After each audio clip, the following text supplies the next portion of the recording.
Good afternoon to some of us, good evening to other of us who might be on the East Coast. And thanks so much for everyone joining us from wherever you're at. My name is Desmond Martin. I'm the Chief Learning Officer at NextWaveSTEM. And I'm so pleased to be joining you once again for another one of our Tuesday webinars. We're excited today because we have a guest who I will introduce just momentarily. But we're going to get a chance to really dig into standards. As we have been working this entire past 14, 15 months in the context of the pandemic, at NextWaveSTEM, we really strive to empower you with some resources when we think about STEM education in this new context. And even now, as we're entering the summer season and hopeful for a new fall season with more solutions and maybe some more options for you and your students, we really want to consider what we think about when we build our lessons and build our curricula and what standards can do for us. So we're going to do a little bit of a comparison and dig in with our expert today in order to really set our minds in the right space.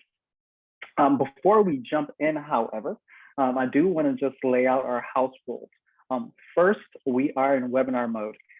That means that even though we know that you are camera ready, you all look beautiful, I'm sure, even though we know that you've got the most beautiful speaking voice, your sonorous sound amazing, we won't be able to see your face and we can't hear your voice. However, that does not make you faceless or voiceless during our webinar today. The chat functionality is open. So if at any time you have any questions or you need us to slow down or cover something over again, we are more than happy to do that in the chat, and or we should receive your message in the chat, and we'll do that live on air. The second bit of housekeeping is that for our educators who are in Illinois, today is a PD credit hour. That means at the ending of our webinar today, you'll be receiving a couple of things and then follow-up email from me. You'll be receiving of course, your certificate for attendance today. You just need to fill that out and file that with ISTE, but you'll also be receiving a copy of the slide deck that we're using and a copy of the link to this recording. Feel free to share that with any of your colleagues, whether they registered or not. If they did register, they also will be receiving a copy of the recording as well. But we just want to make sure that you have what you need. With all that being said, we'll go ahead and we'll jump right into our talk today. A great place to begin is at the very beginning, and that's to talk a little bit about who we are at NextWaveSTEM. NextWaveSTEM, we are a small startup, 3 years now, based in Chicago, Illinois, but in a very short amount of time, we've been fortunate to have a tremendous impact. We've worked with over 70 Chicago public school partner schools, and we're expanding into new markets and new areas throughout the United States, doing work in Texas and in California, as well as opening up some other burgeoning markets. What we believe more than anything at NextWaveSTEM is that the next generation of learners need you. They need you as educators, but they need you in a particular way. And that particular way is in learning about emerging technologies. We know that the future of employment, but also the solutions to some big existential problems, things like climate change and food insecurity, things that might literally save the world, may be in the hands of some of your students who you're working with right now. So at NextWaveSTEM, we do a few things that we're really excited about to empower you to bring some amazing opportunities to K through 12 classrooms. We'll talk a little bit more about this towards the end, but one of the things we're really excited about is our K through 12 courses and emerging technologies that are NGSS grade band aligned, as well as Common Core Math and ELA, but they also integrate 21st century skills. We'll get more into what we mean by that more towards the end of the talk, but we like to say that we're a one-stop shop for your STEM solutions, especially in emerging technologies hands-on. With that little bit of a preview about more of what we do at NextWaveSTEM, now is a great opportunity for me to give a little bit more of a formal introduction of myself and for our guest speaker today. I'm Desmond Martin. If you look in your preview screen, this is my face in color. You'll see my face in black and white on the slide. I'm the Chief Learning Officer, and it's my really good pleasure to work in curriculum development here at NextWaveSTEM, but also in training a lot of our partner educators. I'm so pleased to have with us today Ryan Nowitzki, who is the ITEA's STEM Control Director of Learning. He's a graduate of Oswego University in Technology and Education and McDaniel University in Educational Leadership. And he's currently pursuing his doctorate at the University of Maryland Eastern Shore. He served at the K-12 level as both a technology and engineering educator, as well as a vice principal. Mr. Nowitzki has been an active ITEA advocate, including presenting at the ITEA national conferences, as well as National Teacher Effective, as serving as a National Teacher Effectiveness Coach. And he's been a part of the curriculum writing committees for ITEA, as well as for the AP College Board.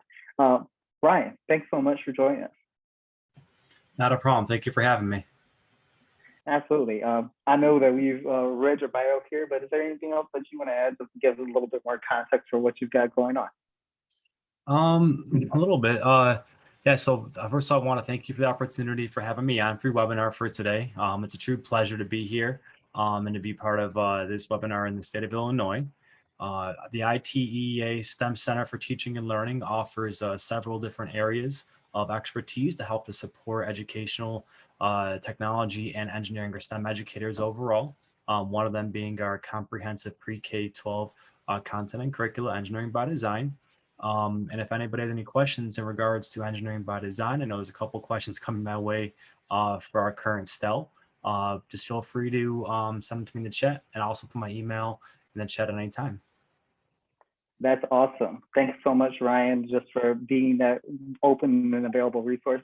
And while we don't have Ryan's contact information in our slide deck, we will be including that in the slide deck as well and connecting that in the email. So if you want to brainstorm your questions and reach out to Ryan or myself after the chat today, you are more than free to do so. Before we jump in, it's useful to get a little bit of context for what we want to accomplish. The first is that we are going to dig into a plethora of different standards. There are standards, it seems like, in a bunch of different organizing and deliberative bodies that help us do amazing things, whether that's computer science or the really important work of assessment. We want to talk and do a little bit of compare and contrast. After we do that, we want to explore and dig in really with Ryan's expertise when we think about curricula that develop holistic learning for our students, but also explore the intersection for specifically what ITEA is doing in their standards for technical literacy, as well as the ways that we can integrate that with hands-on STEM learning. Really exciting stuff that we can jump into today. And once again, any questions that you might have, you can feel free to throw those right in the chat, and we'll get those answered for you live on air. So the first place to begin, for the benefit of those who are on the line with us today, is thinking about standards and why should we care? Sometimes we get into a space, especially those of us who've worked in education for a little while, where we love our jargon, we love our acronyms, and after a while, things start to look like alphabet soup, for lack of a better word. What are the standards and why should we care about them? What do they do for us? It's useful just to do a quick overview of some of those standards that we're seeing used most by curriculum developers, whether in-house or through third-party vendors. So the big one, the 800-pound elephant in the room that everyone knows really well is Common Core state standards. We understand those really well in the context of English and mathematics, and they've been around for quite some time and have adopted state by state adoption, or we've seen state by state adoption at a pretty rapid pace. This is what we would think about as the closest thing to a unifying body for standards across the United States. Something that is really useful to think about in the Common Core state standards is that we're getting a very foundational outlook when we think about pedagogy with respect to mathematical domains, but also giving us the ability to engage technical studies from the ELA. Really, really basic and foundational work that we have going on here. When we think about even the co-laboring work that we see in the English and language arts standards and the mathematics standards in the Common Core, what we're seeing is this theme emerging. Getting the skills to be able to read technical language and technical work, and then applying that skill set in concert with the basics for mathematical practice. Things like reasoning abstractly and quantitatively, or looking for making use of structure. These are really core cognitive and developmental skills that we see applied across the K through 12 domain. It's a basic practice here that allows us to get our students ready for career and college when we think about the Common Core state standards. But there's lots of work being done when we consider other standards, say next generation science, when we think about more technical, scientific, engineering, and mathematics focused work. When we consider the NGSS, now we're thinking about something that allows us to pull in the exploration of the natural world.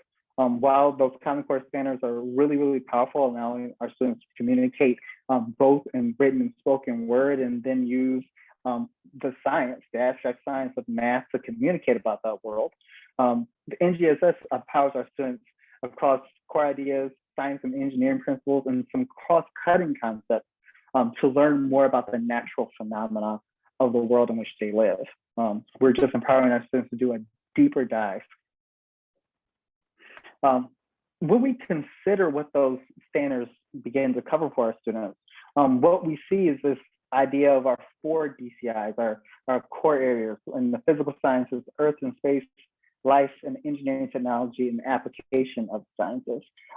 As we grow pedagogically from the elementary, middle, and to the high school, we're seeing this growth in this study and in the standards here in NGSS with more and more of a focus on engineering design, applying what our students learn about the physical world to actually solve some problems.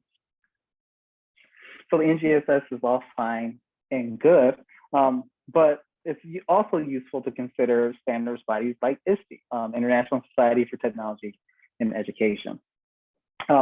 What we see in ISTEs is this focus now just not on solving problems like we would in the NGSS, or being able to communicate in an effective way, both in our spoken word, but also in mathematical representation.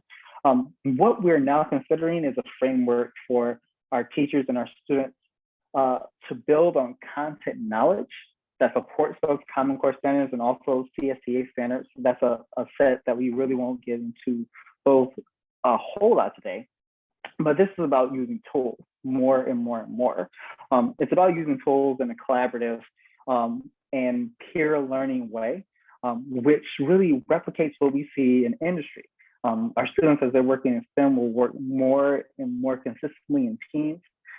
The analogy that I like to give is that students who work in STEM come from this background where they understand, or if they don't currently understand, they will understand that there's no single person alive today or who's ever been alive who can build a laptop or an iPhone by themselves.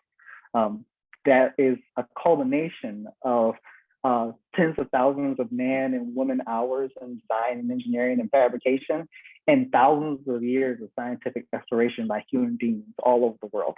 It is a team effort, definitionally. When we consider things like ISTE, we know that collaborative learning is a focus here. They're going to be working together to grow as digital citizens, knowledge constructors, and as innovative designers, along with a bunch of other modalities. In this case, might be working together in teams to fly something like a drone.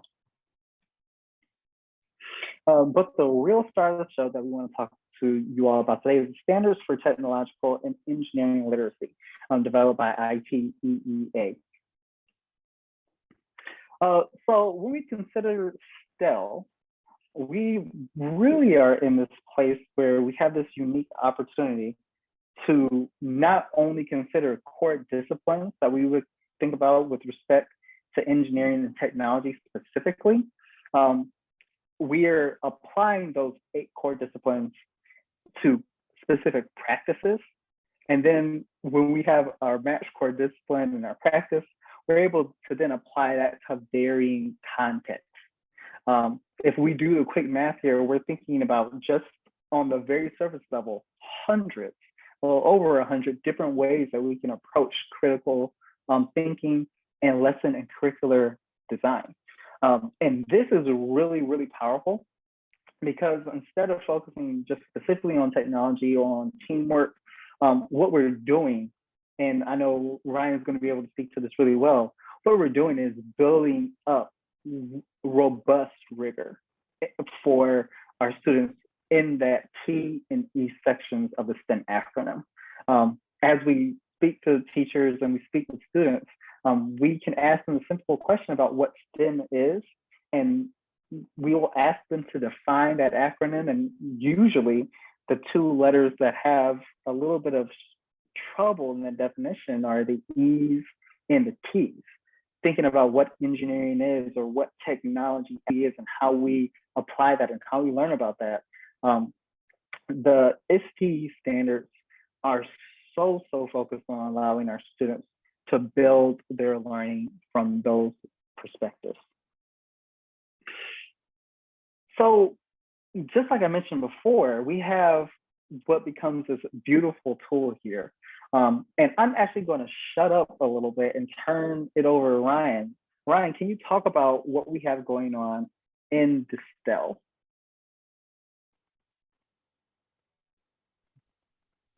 Yes, the STELL, or the Standards for Technological and Engineering Literacy, at the heart is our core standards. So what you'll notice on there are 8 different standards for the Standards for Technological and Engineering Literacy. Essentially, they help to provide an up-to-date roadmap for all classroom teachers, district supervisors, administrators in states, and curriculum developers to promote technology and engineering education program development and curriculum design for pre-K all the way through 12th grade. Essentially, the composition or makeup of the Standards for Technological and Engineering Literacy at the heart are our core, or our standards. And as has been kind of alluded to and mentioned, there's the practices and the contexts. What you'll notice probably in your practices is some terms such as collaboration, optimism, or communication, or creativity, systems thinking, critical thinking, etc. And a lot of those pertain to also embracing the necessity and need for soft skills. One of the things that we know in pre-K-12, especially over the past year and a half or so, have been a little bit not been able to be embraced as much. So we use these practices to drive towards the overarching learning of our standards, or our heart of our core. On the outer band of the core are our contexts. So we're always teaching to the umbrella. I always like to think of standards almost as an umbrella. Everything is taught towards those overarching standards, which really are an overarching standard of learning overall. So within a context such as let's say energy and power, or agricultural and biological technologies, we use a standard to drive the teachings and learnings directly towards particular contexts. And along the way, we determine what kind of practices are we going to be using to teach towards those learnings. I placed a couple links in the chat that help to kind of just give us a little more background knowledge, as well as a short 4-minute video on the Standards for Technological and Engineering Literacy. In addition to that, the Standards for Technological and Engineering Literacy is free and downloadable. I'm going to place that in the chat as well too. It is an excellent resource. It's kind of it's my educational, lack of better terms, Bible go-to. It's always in my book bag. It's a plethora of resources. The state of Illinois happens to be a consortium state in which they have access to our pre-K-12 content, engineering by design, and all of our content is being realigned to the Standards for Technological and Engineering Literacy as well. So I also put that in there in the chat as well too, for just some overarching information, for further information on the content and curriculum. But in respect to the Standards in Technological and Engineering Literacy standards overall, If anybody's been in the technology and engineering classroom or STEM classrooms, you may be familiar with the standards for technological literacy. And then in 2020, August of 2020, with the launch of the STELL. And what's great about these standards, it really speaks to student learning. When Standard for Technological Literacy spoke to student learning, but more so student doing. So the new standards really speak to the overarching buzz term learning and how they're going to achieve that. And how are they going to achieve that? Through the context, through teaching to the context, and by using those practices within your classrooms to help basically gear students up for overarching success in your classrooms. Ryan, thanks so much for that overview. I know that I wouldn't be able to do it justice. And I will really piggyback what Ryan said about the technological and engineering literacy resources. That is a 180-ish page document that I had a chance to read through. It is powerful to allow you to think about K through 12 learning. And there are other tools there. If you're thinking about crosswalking your standards so that you can make sure that you're doing what you need to do by NGSS or ISTE Standards, there's plenty of ways to just look up exactly what you're doing and see where those fall. Really, really useful tool there. So Ryan, thanks for speaking to that a little bit. So now to really get to the heart of it, and this is where Ryan, you and I can kind of have more of an overarching conversation, thinking about what the standards have in common and how we can use them, especially in this new context in which we're dealing with. I won't get ahead of myself, but I'm really excited. That's something I should have prefaced at the top. I'm excitable. And so when I get excited, we just start rolling and we start flying. First question here, and this is to go back in time a little bit. You mentioned that the STELL is different. It's a different tool that ITEEA has released last year as opposed to the STL. What's the differences there? What do we recognize, or what did ITEEA recognize was missing with respect to STEL or respect to STL that we now find in STEL? Make sure I have my acronyms right there. Well, the CTE, ACTE, STL, STEL, T&E, we're just full of acronyms, as anybody can imagine, right? So I would say that in regards to commonalities, standards 1 through 13 have been reinvented and are still integrated in the STEL. But standards 14 through 20 are no longer considered standards within the STEL. They are built within the actual overarching octagon, as you mentioned earlier today, which are built into our context and practices. So those are now kind of going into our context. They're no longer considered standards. For instance, energy and power wouldn't be necessarily a standard. It's more so a context you're teaching towards through different practices. The standards, the biggest differences between the standards is that we're decreasing the size of the standards. We were originally over 20 standards, now down to 8. It's more succinct. It's more directed towards a 21st century learner. And as you can imagine, as the decades go on and years go on, standards need to be invented. Standards need to be innovated and then redesigned to meet the needs of the future designers and learners of the 21st century. So they are a little bit more rigorous than the STL. And what you'll notice too is sometimes you'll see a standard, for instance, or even some of the benchmarks that are very similar in sense that they were meant for a 6 to 8 grade band in the STLs, but you'll now see it more leaning towards that 3 through 5 grade band overall. So you'll see the rigor overall increasing. You'll see that there's a larger emphasis on the soft skills overall as well too. As you mentioned before, when we're really talking about those practices and how to actually teach towards a context with the overarching umbrella reaching towards the standards. So that's another way that the STL and STEL differ. In addition, the benchmarks have been cut almost down in half because we found that some of them overlap a little bit. But I think what I find most unique about the STEL as well too is the fact that they were able to go through and have an overarching national project that has standards that are actually utilized and adopted internationally. So we're one of the few standards that's actually used across the world, whether it's through our content or whether it's through driving their own content in different countries. So not that it was the same way for the STLs, but the STELs are following the same suit, and they'll be adapted nationally as well as internationally. That's actually really interesting to think about, this particular focus, what you just last said about this adoption that we're seeing both nationally and internationally. Something that I was really struck by as I was studying the differences between the STL and the STEL. One, yes, there's absolutely now this much more focused, dare I say, even more digestible way to think about progressing through a student hierarchy of knowledge, moving through K through 2, regardless of the core area. But this idea of almost spinning this wheel and having context and practice and core disciplinary idea kind of line up, and that being a student pathway that you might see in curricular or design.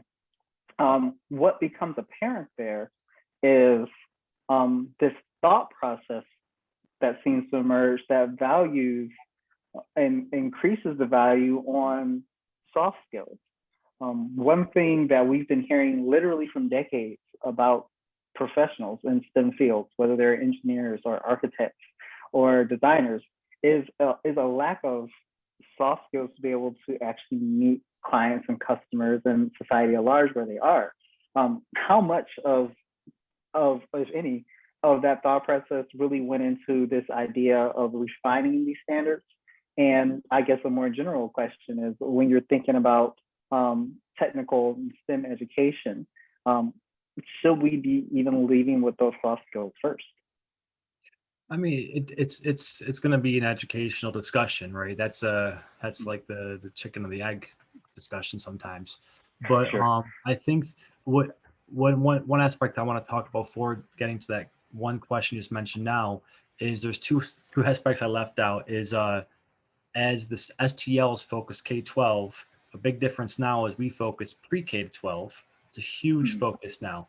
It is imperative that we reach out to students as early as pre-K all the way throughout. There's a lot of empirical research that shows towards the success of STEM students overall, starting at pre-adolescence, as well as a focus obviously on the biggest aspect of the STEL, which is adding in the engineering literacy component, because the STL is the technological literacy, and then there's engineering literacy added in. So it's two disciplines that are basically built into the overarching standards into one, because technologists may focus on, for instance, a making and doing, but the engineers are going to really focus on how do we make it for the better, greater good? How do we innovate it to meet that next future generation? So it's two huge disciplines that are often sometimes forgotten in the STEM classroom that are coming into one to make that call to action for a lot of educators to blend them into their STEM classrooms, which we often find pretty difficult. So to kind of go back into your question though too, is the necessity of incorporating and actually kind of building into those practices overall, like for instance, the creativity, critical thinking, optimism, collaboration, and communication. Those are imperative towards student success. Without collaboration between, for instance, me and Desmond, we wouldn't be here for the webinar today, right? So everything in life has their purpose. And if we're trying to develop future innovators, not necessarily always engineers, the STEL aren't speaking directly towards making an engineer or making an IT specialist or similar. They're really teaching towards those individual specific skill sets to make those future innovators. So that could be any field, medical related, architecture, carpenter, manufacturer, anything.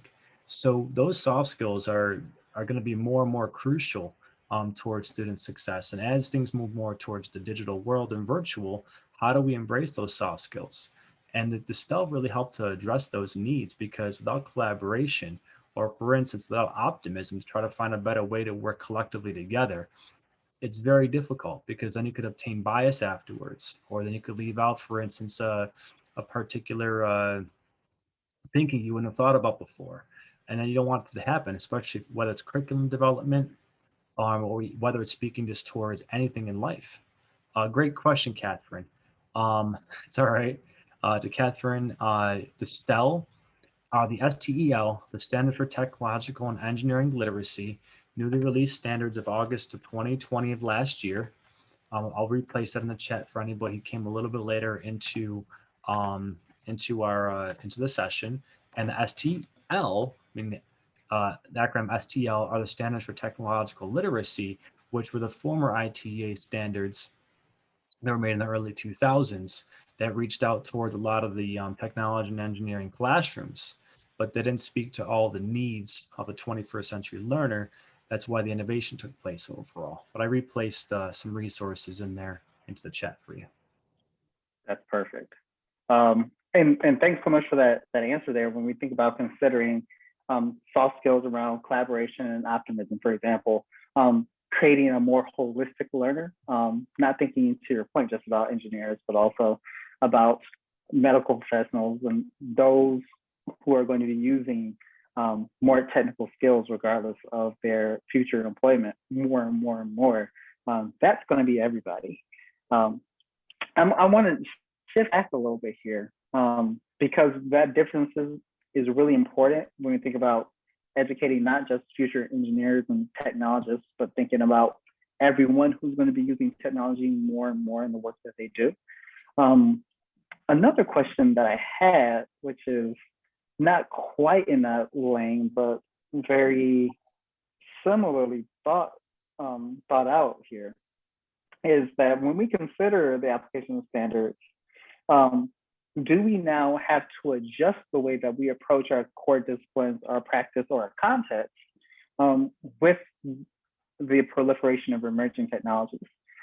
What I'm thinking about specifically here, and I have a feeling that you got a strong opinion on this, but what I'm thinking about specifically here are things that our students are learning more about at a rapid rate that many of us as professionals have not necessarily had the opportunity to do a lot of study and a lot of growth in, even working in the K through 12 space.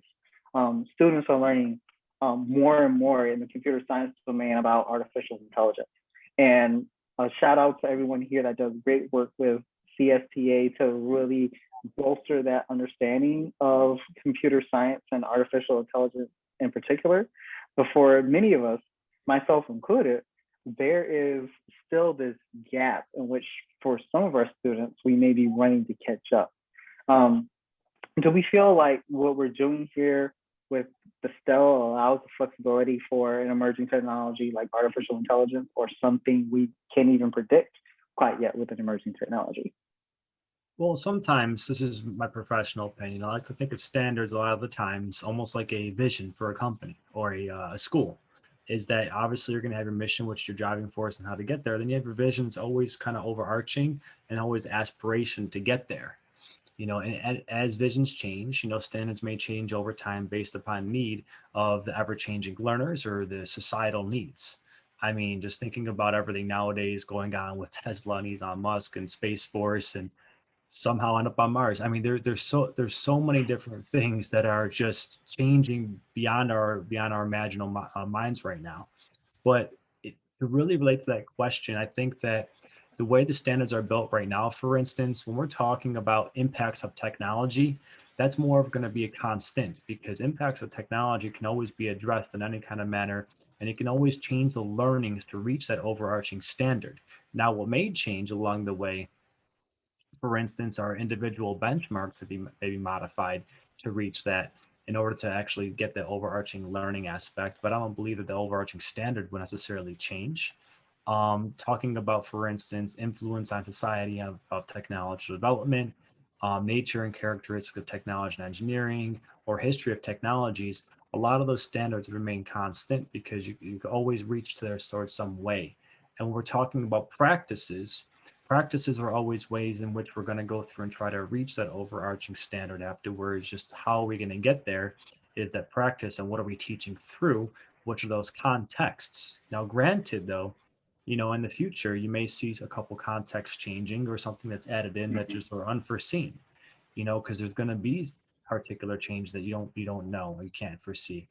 But in regards to practices or their overarching core, as far as the standards, I see those more being your constants, when sometimes your context may change a little bit, but or something that we right now where we're currently is we seem to being fairly constant for quite a bit of time, based upon the national research project that took place over the course of several years to develop the standards, as well as the practices and context overall.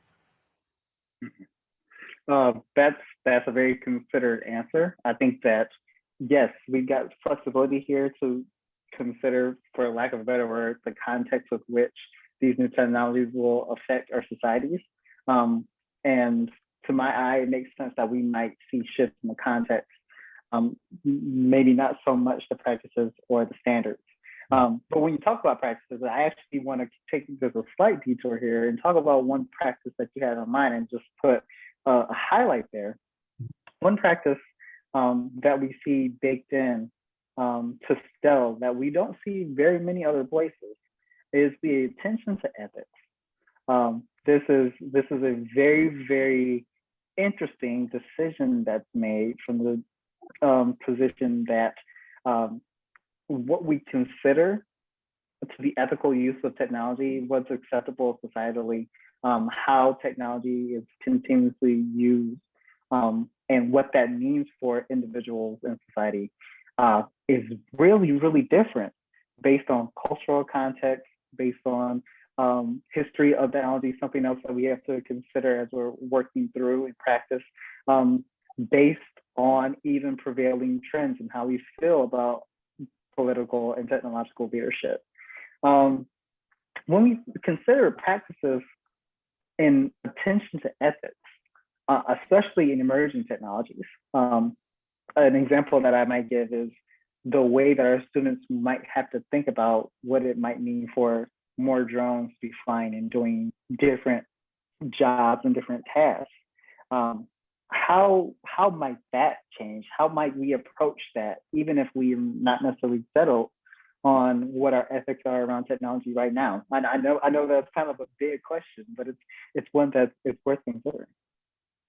So I think that what we're always talking about when referring to engineering is always referring, is innovation or change for the better or good, right? But that definitely goes hand in hand with attention to ethics. Since when we're with future technologists or engineers or developers or innovators or designers, you would hope that they were taught those ethical procedures and policies in place to make sure that they follow these before actually thinking about doing something or creating something. Working within the metropolitan DC region, a huge thing over here is the development. I mean, I know in classrooms and there's certifications towards it, but as you mentioned, as in whether is this drones. I mean, drone technology and in teaching in classrooms is huge, but obviously with Reagan National right next door to us, or Dulles International, and not to mention the White House being right around the corner and everything else, you need to be very cognizant of what you're doing and the importance of understanding what ethical procedures and policies you need to follow, because you can only fly a certain height. It's got to hit a certain standard. There's a lot of different things you need to take in consideration. And although you may not necessarily know what those policies and procedures are, you need to understand, overall how to teach students to research those policy procedures, how to understand the importance of that practical phase of actually understanding what ethic actually is when creating something. What is your intent behind something? That's the greater good and greater cause to develop a better future society, to help to solve societal issues, not cause societal issues. There's a lot of content. There's specifically within our coursework, even that relates to Freon, or what refrigerators to use. And there's so many things that the students need to be taught ethically before going through and making and doing or engineering or innovating, because without taking those in consideration, it can lead to unforeseen circumstances that you don't want to happen, but can happen. So that's, I believe, one of the driving forces of why, for instance, that's placed in there, because there isn't, in my opinion, enough emphasis overall on attention to ethics. But this the STELL specifically focuses on that within one of our practices, and is focused on fairly heavily. Yeah, that's a powerful way to think about what our students need to consider even before they get started in the making and doing phase here. As an aside, for those who are drone pilots or looking to become drone pilots with your students, research the FAA regulations on drones. your drones are heavier than 9 ounces, you need to get them registered. Don't fly for above 400 feet in the air. Please stay 5 miles clear of an airport if you can. Check out FAA.org if you want more information about the drone license, Part 107, license for drone flight as well, just because there may be some questions there too. Ryan, something that you said that kind of stuck out to me as well as you're talking about ethics is the intent, right? That is something that I think kind of should shake us to our core when we're thinking about teaching technology ethically to our students, and this idea of what is your intent, what is your intended use, or what do you envision the intended use to be of technology, of this technology or of this solution, this engineering solution that you're designing to be.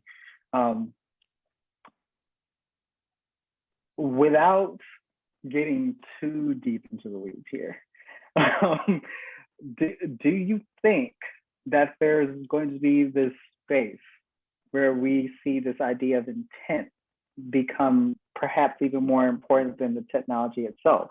Should this thing be the horse, or should this thing kind of be the cart? There's this really robust discussion around whether or not we should regulate, or whether or not there should be some stops or breaks or on technological development held up by referenda on ethics, held up by legislation. I just would love to get your personal opinion there with regards to that. Hopefully we have a lot of support from the school systems, the Students' Rights and Responsibilities Handbook, right? I know right. From the vice principal lens, I'm just reflecting on that experience and just thinking about it, and going back to technology classrooms and engineering. When we're talking about teaching students HTML coding or Java or computer science, and which is a huge push. We also, of course, specifically focused on comp sci and AP comp sci, but when we're thinking about ethics overall, what are we teaching before actually enabling the students to go through and focus on web development? And then the reason behind doing that is because social media and media overall are so powerful. The click of a button literally can generate something now, and then afterwards you could push it out and then drop it off someplace else and send it to 20 other students, and then afterwards you see it on all the computers afterwards and TVs and broadcasting. So, I think that ethics is always a must to almost teach first. To really be, I think, one of those core principles that within all STEM classrooms that we try to embrace and at least touch on. And I know it's difficult because it may not always be the most, per se, fun to teach in a classroom for students. Sure. But at the end of the day, when we're talking about school systems and anti-bullying and embracing, for instance, our student government associations, and embracing, trying to be a well-rounded student to go into post-secondary education, whether it's institutions or workforces, they need to understand, the power behind social media. It could be used for the greater good, it could be used the other direction, and without teaching the ethics behind it first, it's only basically showing the students that you can pretty much use it however you want, and they won't know any differently. It's not their fault. So I think that's kind of our call to action, to take that rein of the horse, and talk about the ethics behind it. It doesn't have to always necessarily be days on end, but it's just showing how to use proper practice. Instead of doing a practice to bully a student, why not show a practice, for instance, to get away from that? And number two, use it for a greater good, how to develop a business. Look at Boys the Bow Ties. There was a young student who became, well-renounced, millionaire at the age of 12 or 13 or similar, stepping Boys the Bow Ties. Those are students, adolescents that are using media outlets for the greater good and making a business out of it and a future for themselves and their family at a young age. So I think that by showing that side of the elements and having students, learn to devote the time into that, can only contribute afterwards to the greater cause. But again, it's our responsibility to call that attention to ethics, our responsibility to show, not just talk about it, like give specific examples when you're making that that website, when you're making that social media page, what is your objective behind it? It shouldn't necessarily always be, let me post what I'm eating 24 times in a day. My personal opinion, it's my opinion. Why not post 24 different ways to live a better lifestyle? So it's just one of those things. If we teach that, it creates a better societal core, I think, for us all. Yeah, I definitely appreciate this idea that teachers across a bunch of different domains, and even in our practices intentionally, should be helping develop students and developing responsible digital citizenship, but also the intersections with real life, school environment, societal citizenship. Those two spaces are really meshing across those domains in ways that we couldn't have imagined even 5 years ago. And when we think about moving across domains, what we do with our curricular work and with our standards, that actually offers a perfect segue into our next question, which is about assessment. This is where I get to really call on your hat as an administrator, as well as a curriculum designer. When we think about the domain of assessment and really what the standards and many times let us do, which is give us a framework. Our students have to show us that they can do X, Y, and Z, or that they know A, B, and C. How do we think about those standards given what we've seen in the last year? Drastic shift to hybrid and remote learning. For our students who are making and doing, and we're using our standards to help guide and project a vision for what our students are going to be able to do, and eventually use those things as stepping stones to other skills. How might we change that idea, granted that we're in hybrid and remote learning, and now knowing or being reminded that we can't see the future, we may get back to that again. Should we be considering things a little bit differently when we think about assessment? So that's a great question as well too. So specifically with the standard for technological and engineering literacy, speaking directly to more so student learning. So when we're speaking about student learning, there's multiple ways to assess student learning. And granted, especially when COVID hit, it really threw a wrench in the mix, because we just weren't necessarily all prepared for that transition or change.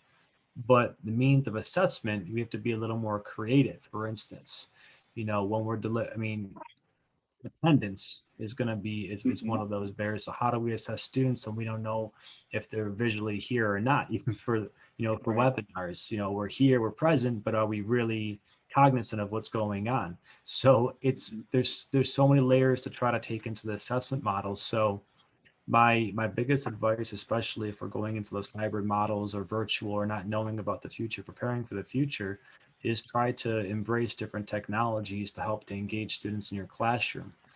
For instance, if you're using a regular Microsoft PowerPoint and you've been using that for 20, 30 years, it's great. But then again, Microsoft PowerPoint now has a lot of different added elements into there to help to engage student learning, like gathering data and assessment directly in your PowerPoint to see are they really there.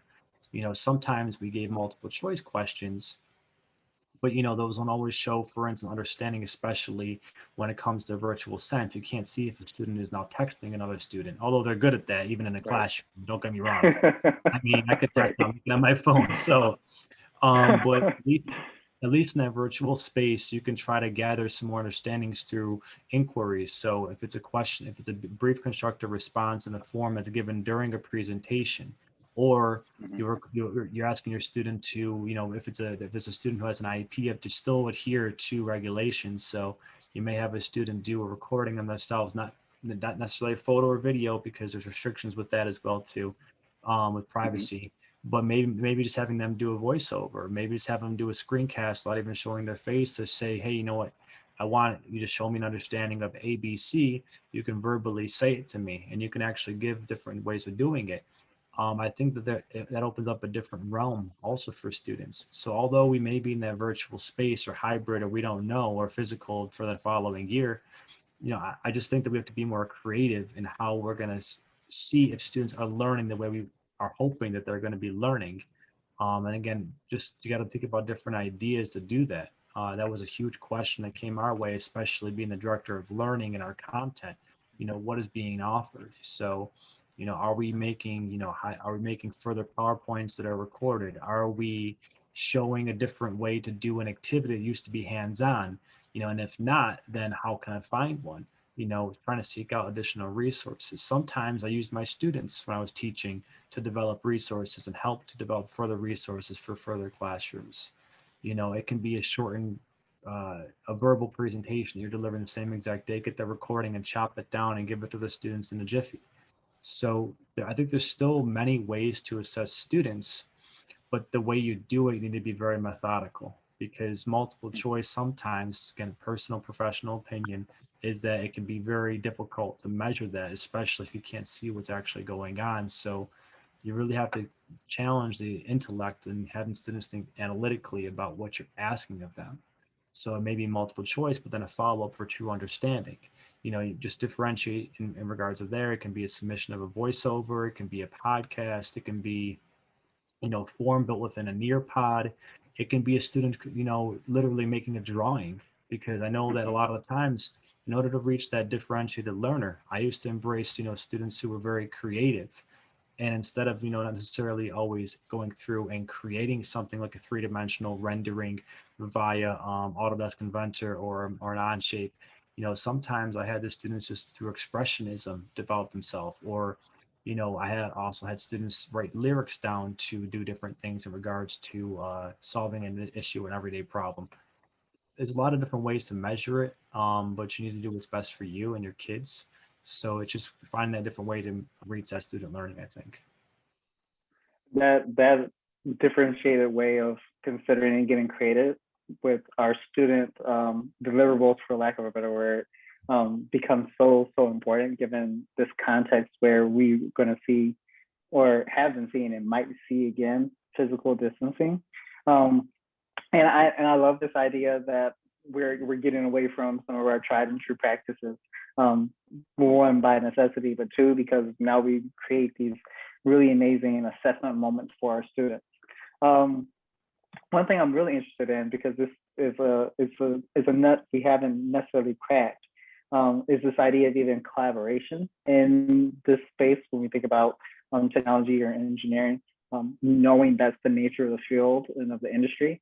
Are we going to see, and you can throw this completely out the window if I'm off base here, are we going to see the traditional assessment with regard to science or technology not apply, and move more to something that's akin towards the project-based learning as standard practice?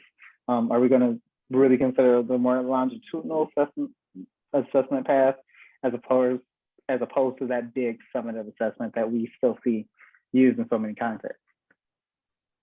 You'd hope so. I'd hope to see differentiated assessments utilized more frequently, just because the student mind needs to be engaged in different ways.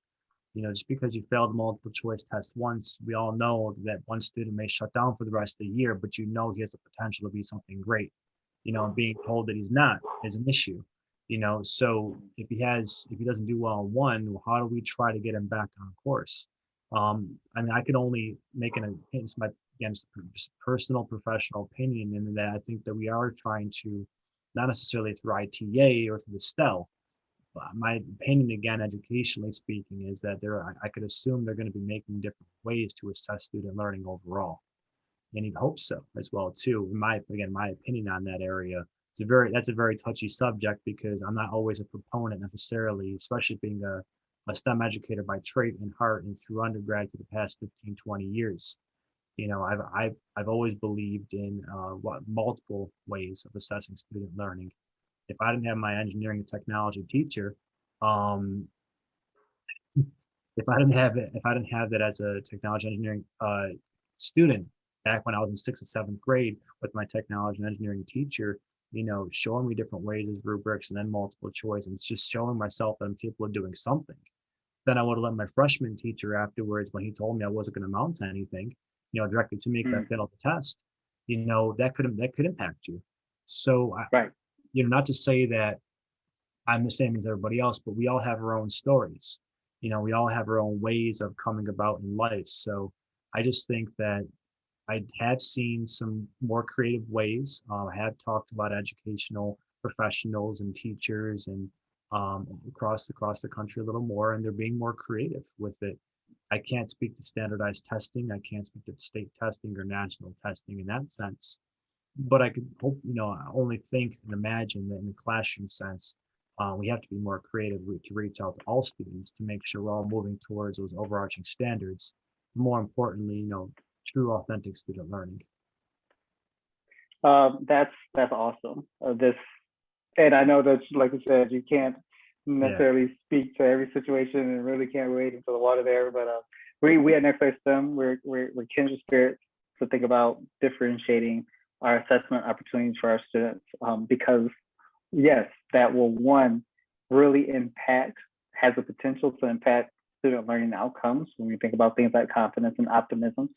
Something we believe in that's really important is students building a STEM identity and feeling like they belong, feeling and believing that they belong in these fields. That becomes super important.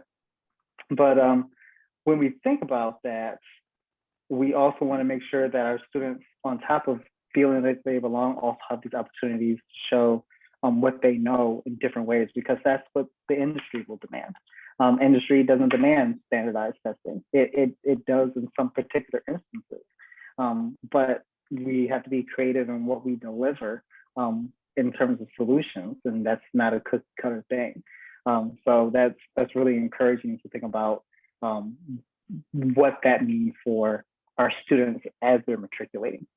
Elizabeth, I'm sorry. I'm sorry. Go right ahead.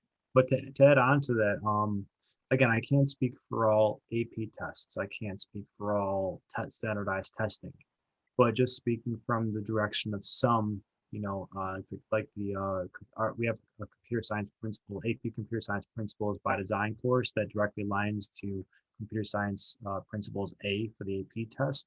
That speaks directly to a product, and the students are developing something. So not to say that was developed because they first saw something happening right now. It wasn't the case at all. But that was a direction opposed to, just multiple choice or reflection or 10-page essay. It was a development of a product. So can't speak about all disciplines, in the direction they're going because, their deliverables are an English essay.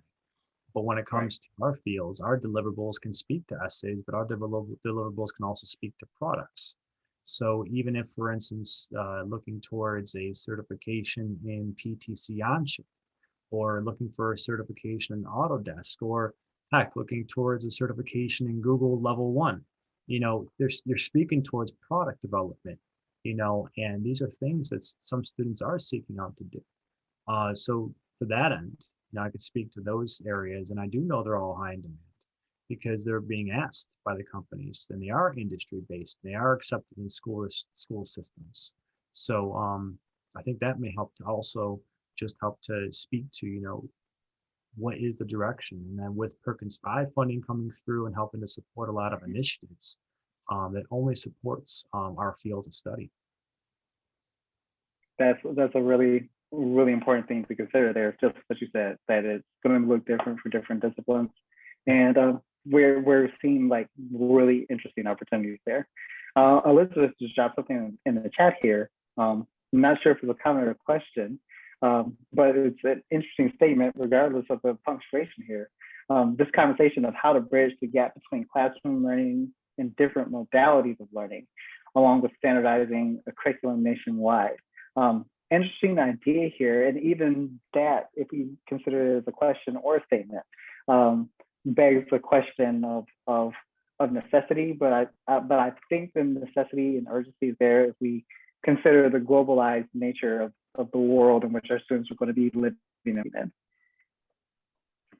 So really interesting thought there. We are running so short on time. I know that we could continue to talk for another couple of hours, life permitting. But thank you once again, Ryan, for sharing your expertise and just lending a little bit more knowledge of what the ISTE standards can do for us. What I'm going to do very briefly talk about how NextWaveSTEM might be able to help you in concert with a lot of the ideas that we spoke today with respect to standards. The first is through our courses. Check us out at nextwavestem.com. We've got courses K through 12 that fall currently in 3 main technology tracks: robotics and AI, drones and coding, and 3D printing, with new courses coming in the fall: cybersecurity, renewable energy, and a few other really exciting things. Stay tuned at NextWaveSTEM for more information about that. And additionally, when you're working with those courses, you're dealing with just a natural taxonomic progression. But from being introduced to discovering more and building an understanding of real world applications, deeper dives as we explore, and then actually doing some good hard and fast work of evaluating, first creating and then evaluating those real life solutions. So we see that engineering design process and design cycle get closed in really short order. It's a good experience for our students. We think about what we do at NextWaveSTEM, once again, as a turnkey solution. That means you have the course, equipment, training, certificates that you and your students will receive, and we can customize to fit your specific need. And at NextWaveSTEM, we're also really innovative in that maybe you don't have the teaching staff ready. We have our own certified NextWaveSTEM teachers that can deliver instruction in person if you're right now local to the Chicagoland region, but also virtually across the country. We can meet with your students and conduct hybrid and remote classes. Our coursework is designed just for that. We are over time, so unfortunately we don't have the 3 or so minutes that I would usually take for questions, but I do want to leave you with my contact information. When I send out the slide after our talk, you will find Ryan's contact information right alongside mine here. Reach out to either one of us to get your questions answered about NextWaveSTEM or the STELL from ITEA, where you can find us on any major social network except for TikTok. I'm neither Tik nor do I talk.